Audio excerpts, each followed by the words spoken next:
L'innovation est au cœur de cette journée à Spring. Il est essentiel de comprendre comment l'enseignement supérieur se réinvente lui aussi. Pour en parler, nous avons le plaisir d'échanger aujourd'hui avec Marie-Agnès Amabile et Nicolas Cupins. Nicolas, ma première question va s'adresser à vous.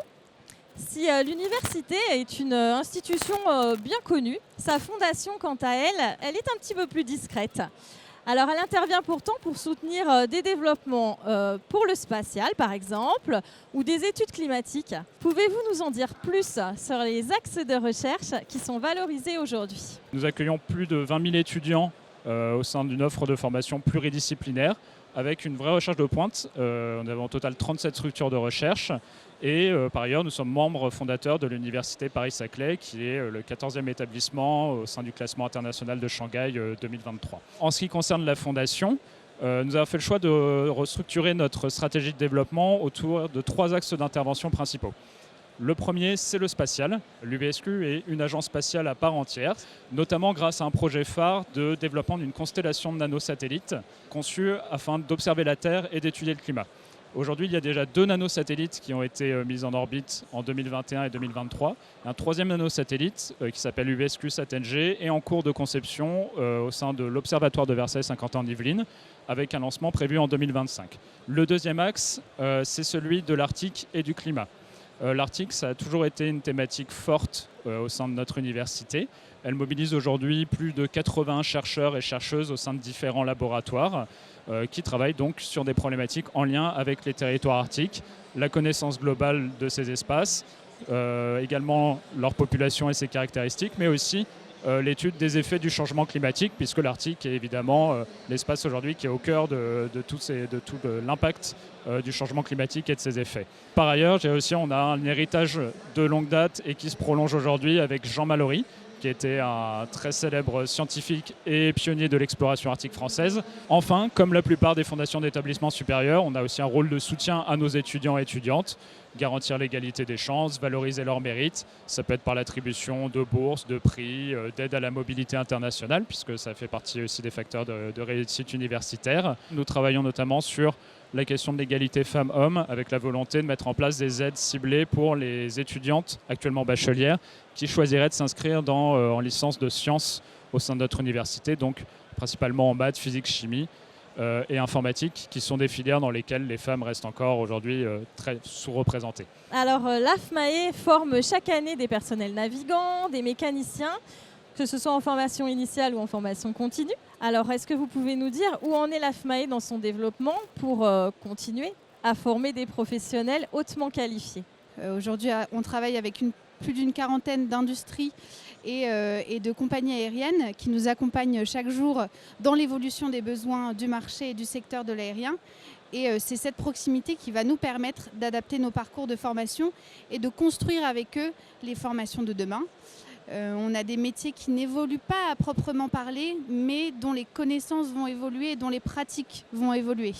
On a la chance aujourd'hui de travailler par exemple sur l'avion électrique avec l'entreprise Pipistrel, qui est une entreprise slovène. On travaille également avec Flying Wells, qui est en train de concevoir un dirigeable zéro carbone. On essaye d'être à la page parce que c'est aussi notre rôle finalement en tant que centre de formation d'accompagner les jeunes, la nouvelle génération et puis aussi l'ancienne génération qu'on forme également à ces nouvelles technologies, à ces technologies innovantes. Parce que finalement, si on veut les accompagner dans l'insertion professionnelle, il faut aussi qu'on les forme sur ces modules complémentaires sur la partie décarbonation et électrification des avions.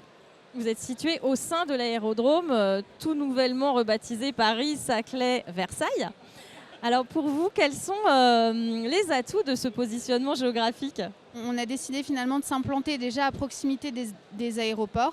On est à proximité d'Orly ici et on est à proximité de Roissy-Charles de Gaulle et du Bourget dans le nord de la région Île-de-France. Donc ça, c'est déjà un positionnement stratégique très important pour nous parce qu'aux alentours des aéroports, on retrouve un certain nombre d'acteurs du secteur aéronautique. On a la chance, en fait, à Toussus-le-Noble, d'être implanté sur l'aéroclub. L'aéroclub qui est porté par la Fédération française de l'aéronautique et avec laquelle on travaille sur des avions volants. On a des apprenants qui sont donc en apprentissage et qui vont travailler directement sur des avions qui volent. Et donc, ça les responsabilise beaucoup. Et ça, pour nos entreprises partenaires, c'est primordial parce que ça les met en situation réelle tout de suite. Et on sent en fait que tous les acteurs autour sont sensibles et parfois ont même travaillé pour le secteur. Donc forcément, ça nous porte dans nos projets et c'était primordial pour nous d'être installés ici. Alors les interactions avec les entreprises locales, elles sont essentielles pour intégrer vos étudiants d'une part et pour mener à bien des projets de recherche qui vont faire sens. Est-ce que vous pouvez nous dire comment se construit la relation avec l'entreprise et quels sont les atouts finalement, les avantages de travailler, de nouer des partenariats avec elles? Toute relation avec les entreprises se construit autour du mécénat. Devenir mécène, c'est choisir de s'engager sur des missions d'intérêt général qui sont celles de l'université et plus globalement de l'enseignement public supérieur, donc sur la recherche publique, la recherche de demain, mais aussi sur le soutien à la jeunesse de demain qui se forme aujourd'hui au sein de notre université. Sur le plan plus opérationnel, une relation de mécénat, elle peut se décliner à travers de multiples actions. Ça peut être soutenir un programme scientifique, mais aussi financer des bourses pour nos étudiants ou des prix.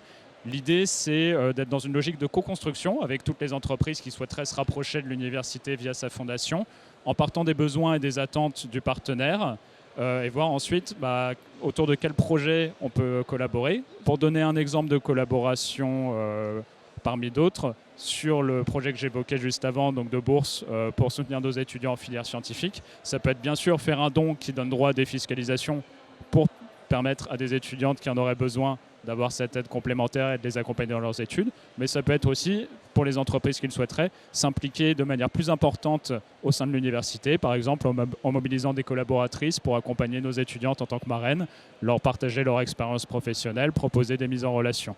Votre présence sur Spring, est-ce une première? Et qu'est-ce que vous venez chercher sur cette 7e édition? L'objectif de notre présence, c'était de prendre des contacts avec les entreprises qui sont présentes aujourd'hui lors de l'événement et d'autres acteurs économiques pour faire connaître notre fondation, présenter les projets et les programmes que nous accompagnons, mais aussi évidemment commencer à nouer de premiers contacts qui, nous l'espérons, à terme pourraient donner lieu à des partenariats de long terme autour des différentes missions et projets qu'on a eu l'occasion d'évoquer. C'est vrai que notre objectif aujourd'hui, c'était finalement de venir rencontrer les acteurs d'un bassin sur lequel nous sommes un peu moins implantés et avec lequel pourtant nous souhaitons vraiment avoir de réelles interactions.